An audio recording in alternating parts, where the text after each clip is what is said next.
Catus, Maximus here. So Titan came out with a 7-inch long handle micro roto head ratchet, and they've been trying to come out with a few new tools, I guess, to try to keep their name relevant. So they came out with the little Nano series. A while ago they did have what was the standard, I guess, 4 or 5-inch version. So now we have super stubby version, and we have an extended handle.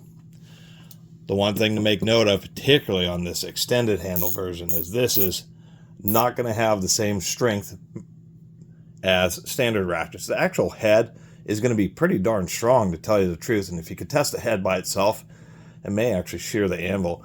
It's just these little set screws that they use. You know, on bigger versions, I was comparing to this, or took the thumbnail to compare to the SK. This is a half-century old. SK not only invented the round head ratchet, but they actually invented the roto head ratchet as well. And this is one of the original roto heads. And on this 3/8 we can see how this, even though that's a 1/4 inch, it is just way smaller. Actually, as a matter of fact, if we compare to, say, the Icon 1/2-inch roto head, this SK is about the same size as that 1/2 inch. Anyway, those little pins are what's going to break. So this is certainly not going to take the same kind of torque as a more professional grade roto head ratchet. We can see on the heavier duty ones that the little nubs are actually forged into the head itself. Makes them a bit stronger, but in the case here, I guess there are a couple of engineering decisions. One, it may have been more difficult to consistently forge little nubs on a head this small. And secondly, these are just set screws. They're actually a special kind which have the ends machined off so they're round, so they kind of have threads on the top, and a little peg sticks in a hole on the side of the ratchet head. And you can actually go online and order set screws that are of that specific design. So what this appears to be is, if you overload it, what it will do is shear the end of one of those little pegs off, and the head will fall out, and you can just get new set screws and fix it. An intentional point of failure.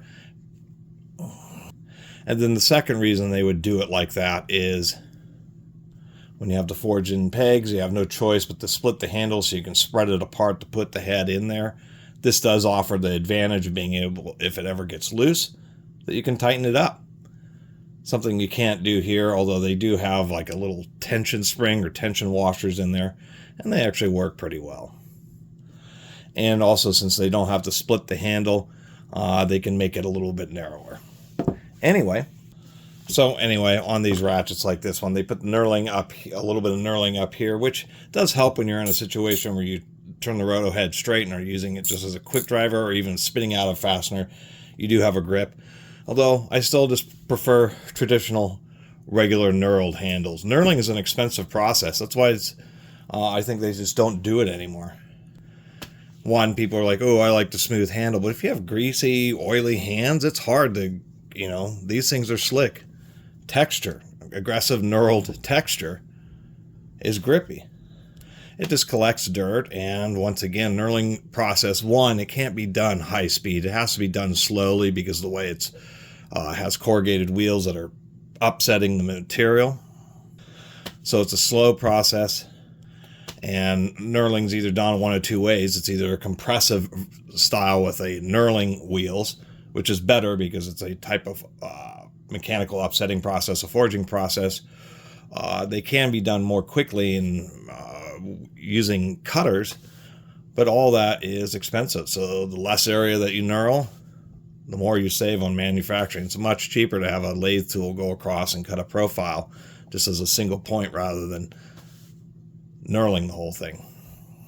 So it did point out that it is a much more compact head than a standard roto head, but things are always relative. Here we have a very old Blackhawk, probably from the, who knows, another one from the 60s, 70s, the heyday of American tools. And we can see if we compare the height here with the reverse knob, I mean, it's like 1/8 of an inch shorter. It's barely any shorter. And if we look at the width, including the fork, it's actually just a touch wider. It's just the fact that it is a roto head in this size is what makes it pretty neat. And so the big advantage of the roto heads is if you have a traditional offset pivot, like on this Blackhawk, and you're in a awkward situation. You're trying to get the ratchet on the fastener. What ends up happening is you're bumping it, and it's just changing the angle of the socket, or excuse me, since the pivot is off center. Whenever you're hitting it, it really causes it to swing out of the way, and that's the big deal about roto head ratchets. Besides being able to use them as a screwdriver, I mean, you can still bend the handle up on one of these and spin it around. It's just that now on a roto head, it's along the center line of the axis, and you would think, well, you're still going to have the same issue if you bump the socket, and that's true to a degree. However, since everything's now along a center line, as soon as you get over the head of the fastener, you can have more control over pivoting it, because when you're putting the forward force on it to get it on there, it's now traveling down the center line of the socket. It isn't offset like this, so it doesn't cause the head to want to push out of the way quite as easily. And it doesn't sound like much, but if you're doing, there's just so many vehicles. I mean, I had a friend who had one of those old Mitsubishi Eclipses from I guess it was the late 90s, maybe early 90s. It was an old car, and he had it many years ago. But man, like doing a timing belt on that, you had a space literally of maybe 3 inches of space between the whole front member of the unibody and the front of the engine. It was just the most incredibly tight area. You could barely get your hand in there. And having a socket on a ratchet like this was just always pushing it out of the way. Trying to use a flex head, because at least it allowed you to bend the handle and it got a little bit more space from the timing cover, because they had bolts that were recessed, so you had to use a deep well. And something like this just would have made it a whole lot easier just to reach down, kind of get it on the fastener, and to just fiddle around until it drops on, and then be able, of course, to ratchet it out. Of course, or one disadvantage, as we can see here, is if you're in a certain situation where you need the handle down this way, the diameter of the socket will interfere with that, where, of course, in certain situations, you can have steep angles like this with an offset. So anyway, they do have their purpose. I do like them, and I like to collect tools, so I think it's neat to have the trio.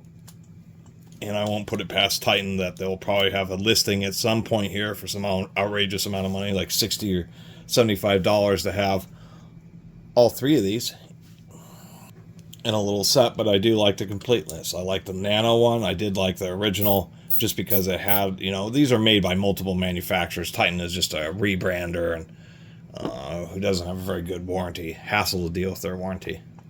Or at least it used to be. They do advertise now lifetime warranty, where they didn't used to. But who knows? I haven't bothered to look on their website. But I do think these little ratchets are kind of neat. I'm aware of what they are, so I'm not going to do like rusty fasteners. I'll find some other ratchet, something like this, that will have a bit more strength. But there's so many situations, whether it's car stereo installers, under dash work, just all of that, where, electricians, service technicians, just anywhere where you could just use a nice long handle flex head ratchet, but have some of the advantages of the roto head of breaking a fastener and then being able to straighten it out and just use it just like a screwdriver or a hinge handle and spin the fastener out. Or if it's a little bit stuck, you can still ratchet it, but nice and quickly. I think they're interesting and neat little design. I like these little micro tools. Anyway, really appreciate everybody who's been watching. See you next time.